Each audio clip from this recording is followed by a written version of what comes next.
Welcome to AskPsychSessions with Marianne Lloyd, where we ask some of the best teachers we know questions from you, our audience.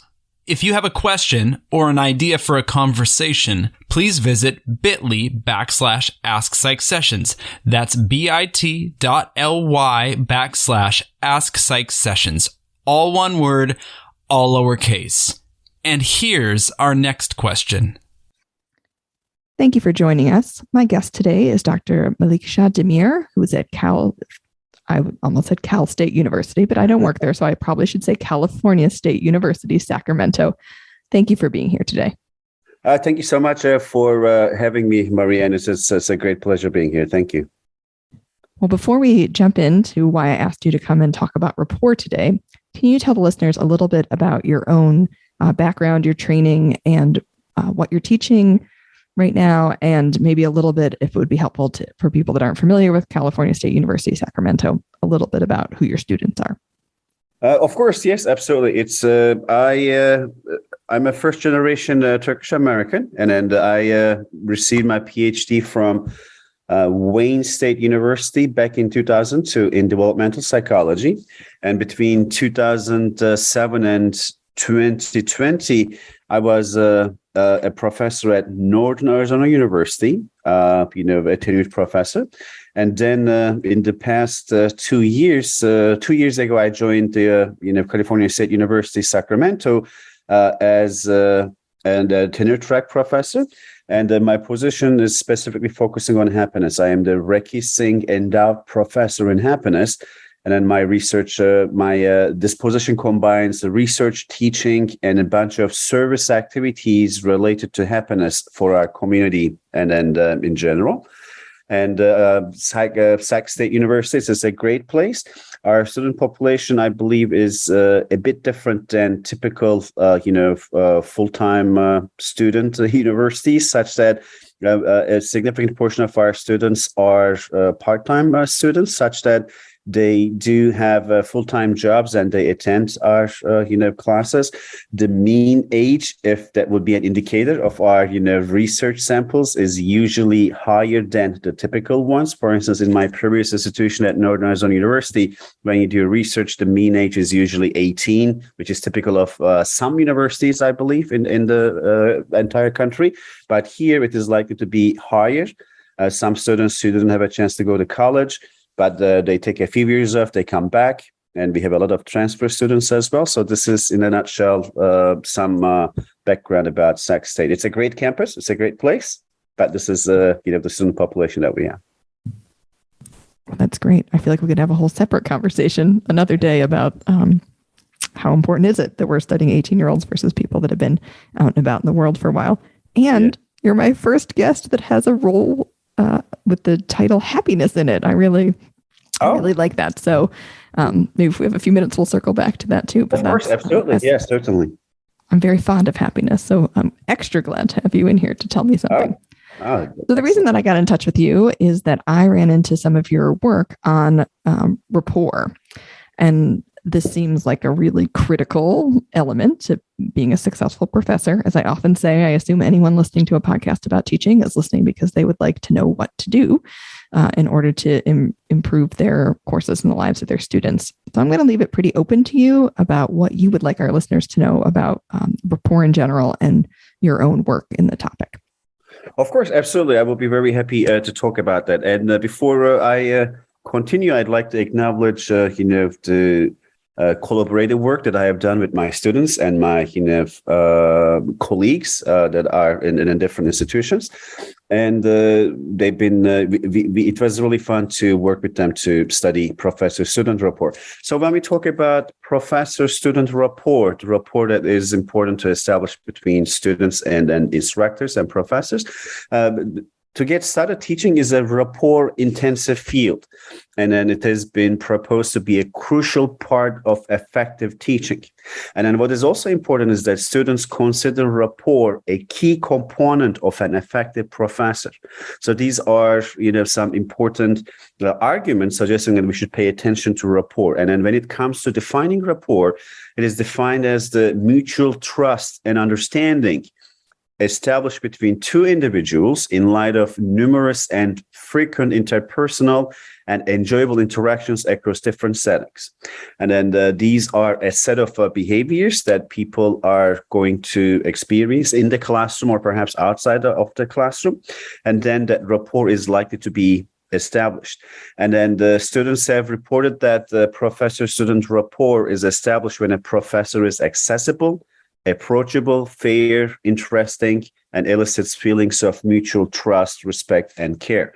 So rapport is defined in this particular way, but I see there are two ways to study. The first one is creating a scale to assess professor-student rapport and then linking that to certain specific outcomes, and also focusing on students' perceptions of rapport. So I will talk about the second one if we have enough time as well. As for the first one, professor-student rapport is very critical, and from an empirical point of view, there are two particular reasons for this.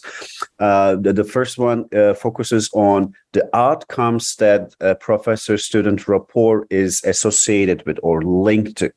And in our studies and in other studies published on professor-student rapport, they have been linked to multiple pro-academic behaviors, student outcomes or course outcomes, if we may want to frame it that way. For instance, students who believe that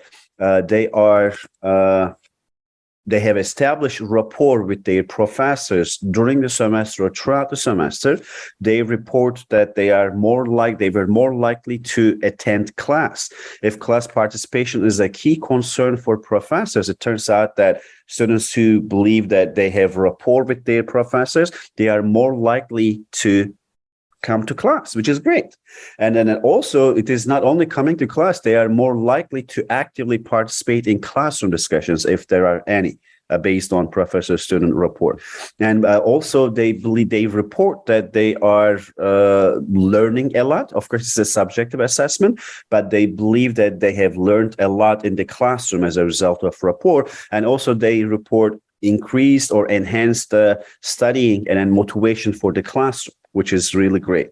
And even though across some studies, professor-student rapport predicts expected grades, for actual grades, the studies have been mixed. Regardless, though, I think we have some good list of variables, student outcomes, pro-academic behaviors that have been explained by rapport. If you establish rapport with your students, they will come to class, they are more likely to be motivated, they are interested in learning, and they believe that they have learned a lot in your class. On the other hand, the second benefit for establishing rapport with your students concerns the professor, such that the professors are receiving end of semester course evaluations, right? Students in our courses have to complete this. And it turns out that there is a strong overlap between professor-student rapport and then course effectiveness, such that those students who believe that they were able to establish rapport with their professors throughout the semester, they provide really strong, high ratings regarding the course in general. And then as a side note, what I found in my previous institution is that the rapport scale that we have been using to assess professor-student rapport was overlapping significantly with course evaluations that we had. The course evaluations were assessing actually how much rapport you were able to establish with your students. So this is a very interesting discovery that I was pretty surprised multiple years ago. But of course, different universities have different course evaluations. Regardless of this, multiple studies have found that professor-student rapport predicts significantly how well your ratings are going to be. So when you establish rapport with your students, it benefits everyone involved in the process. Students do better, and also your course evaluations are going to be better, and then the students are going to provide good ratings for teaching effectiveness, the course, and positive perceptions of the professor. So these are, some good news, I think, from an empirical point of view, that establishing rapport with students, it makes a difference in their course outcomes, pro-academic behaviors, and for the professors, course-related effectiveness and then evaluations. And if we move forward, the next thing I'm going to talk about is that in our most recent, research, we investigated the factor structure of the commonly used rapport scale. And what we found in this slightly representative study, in the sense that our sample included not only psychology students, but students from other departments ranging from biology to criminal justice as well, and also students taking first-year classes to senior level classes. In this large sample, we found that rapport could be studied as having two separate components. The first one includes professor caring about the students, which we all do to varying degrees. And the other one was professor creating an engaging and constructive atmosphere. So these two were overlapping each other, but they were distinct enough such that the second one, the ability to create engaging and constructive environment, predicted the outcomes that I listed relatively strongly than the first one. They are both important, but they might have different differential predictive abilities in general. And then while these are really useful in terms of showing how rapport is important, in my other line of research, I focused on what is it actually that professors are expected to do from the perspective of students. And then for this particular reason, together with my former undergraduate student, who is now a PhD student at Kansas State University, I believe, if I remember correctly, is we identified a long list of behaviors that were shown to promote professor-student rapport. So all in all, we were able to identify 15 behaviors listed in the literature that was highlighted as behaviors contributing to rapport. For instance, when professors share frequent contact, when they teach teach through interaction rather than solely lecturing, when they are caring, when they show respect, and so on and so forth. Okay, these are the behaviors. And at the next step, we simply ask students to tell us the extent to which these behaviors were important in contributing to professor-student rapport. We were simply trying to understand what they think about these behaviors. And across 7 studies with a sample of more than 2,000 students, again, these are not only psychology students, but students taking various coming from different majors. We found that explaining course policies, staying late after class, or arriving early to class, they were not important for promoting professor-student rapport. On the other hand, being respectful to the student, keeping up with emails, and being enthusiastic, they were the top 3 consistently in every study that we did. They were the top behaviors from the student perspective promoting professor-student rapport. So students expect that if we are respectful to who they are, their identity perhaps, right? And it was covered in one of the podcasts that you had with another professor, disclosing information about who you are in class, cherishing that, appreciating that, respecting that could play a very key role, perhaps according to this data, in promoting professor-student rapport. Keeping up with emails, we all are busy, but apparently if you are responsive to your students in a timely manner whenever you can or we can, that's another contributing behavior from their perspective. And also enthusiastic. Being enthusiastic, it is, I think, linked to that second component we identified as part of rapport, that is creating an engaging and positive classroom atmosphere. And then if you are enthusiastic, that is likely to be achieved, more likely to be achieved, I believe. So these are the 3 behaviors that students believed are useful in promoting professor-student rapport. Respect them, be enthusiastic in the class, and keep up with your emails in general. And then while these are really useful findings, I believe the other part was explaining your classroom policies or staying late after class, arriving early to class. They were not important for promoting rapport, which is surprising because these behaviors were identified in 1990s as potential behaviors contributing to professor-student rapport, but times are changing.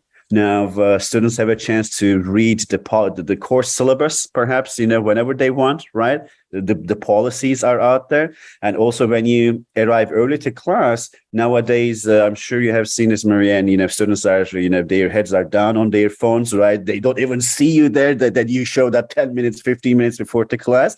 Or sometimes students just are running from class to class in the morning or in the afternoon. So it does not make a difference. And staying late after class, I've been doing this still because this is what I learned about rapport. But it is very rare, only a student or two, stops after class, those who are not rushing to another class, which is okay. It's two is better than nothing, right? Two students is better than no one. But still, these behaviors were not important from the perspective of students. So in a nutshell, to summarize, rapport is teaching is a rapport intensive field. We need to establish rapport with our students, and when we do, it benefits the students and the professor in different ways. And then from the students' perspective, being respectful to who they are, and then creating an enthusiastic and positive classroom environment while we keep up with emails. These are three key behaviors from their perspective that makes a difference in professor-student rapport. Great. Well, thank you. That is a lot of good, important information. And I really appreciate it. I just want to extra highlight a few things. Of course. One is just how great it is to ask the students, right? So in the 90s, yes, maybe more info on course policy and more, staying late, leaving early was really important. 2022, that may not be critical. And I think, maybe that also, for those of us that are perhaps prone to running a little late or trying to do one more thing, right? If you have 10 minutes before class, maybe catch up on some emails from students as opposed to going and watching Absolutely. them look at their email or look at their phones. Absolutely. Perhaps at your email. So that I think is nice work, kind of updating and evolving. And then the second thing that I wanted to maybe call out or ask about, you inferred. So does that, you made the link to some of the second things about creating a constructive atmosphere is maybe more of those being respectful and enthusiastic in emails, but the kind of staying late, leaving early policy stuff, that may be my sense of how I show that I care, but that may not be the best caring, right? Because you said the caring piece is one of the two subscales of the rapport, not as important. So maybe for the next thing that I'd ask you to kind of talk about, whether you have data or just notions, we'll accept both. For professors entering the fall semester, how should they be thinking about this idea of rapport in light of the fact that we're still teaching maybe in masks, maybe having to go hybrid and things like that? It does sound like, and maybe if we're not feeling super enthusiastic yet, it's mid-July when we're recording, so many of us still have 6 weeks to get our vigor back, but I think there's still like a level of fatigue. And so maybe thinking about that, and also just maybe digging in a little more about what it means to be respectful of students. What do they see that as? Those were sort of two things that I was like, oh, when I go to implement this, here are my questions. Yeah, these are great questions, Marianne. So let's see if okay. I'm trying to remember some of the specific questions. Let's see. In terms of professors, all of us will be back on campus in 6 weeks or so. And then I can't believe the summer is almost over in that sense. We have to start preparing. But I think I totally hear you. It's one perhaps cannot be enthusiastic all the time regarding the topics they teach. It has been relatively easier for me, I guess, because I am teaching a course on happiness. And then it's as opposed to say the dreaded courses such as research methods or stats, right? So, okay, I feel lucky in that sense. That's okay. But still, one thing I think that we should all remember is that rapport is not established overnight. It's a process. It is something that is likely to be created across multiple settings, different interactions with the students. And my understanding as someone who has been, teaching for the past 2 decades, is students, they do notice if you care about them. They do understand and appreciate if you go above and beyond to care about them and make your class more interesting and engaging. They do pay attention to these details. And I think one of the first things that we can get started with is that by making sure that our classes are, safe environments, inclusive environments, we can get started with this and being respectful of who they are and then what they bring to this classroom. I start my classes, whether it's teaching a course on happiness or cross-cultural psychology or child development, I start my classes with the idea that, look, we are all here to learn from each other. We are coming from different backgrounds and experiences. And my goal is to create a learning community throughout the semester that we are going to learn from each other in different ways. That's why let's first learn about ourselves a little bit, and then let's see how we can make this a positive environment for everyone involved. And then with these initial steps, I had great experiences. Students were feeling more comfortable. And then because you teach about happiness, of course, you're going to be enthusiastic when you talk about research findings or other stuff. Do this if you want to be happy kind of thing. But, in a nutshell, I think this is how we can get started with our classroom experiences. Recognize them and then respect who they are and then contribute to the overall classroom environment. We are creating a learning community. And again, we should also be cognizant of the fact that this is a process.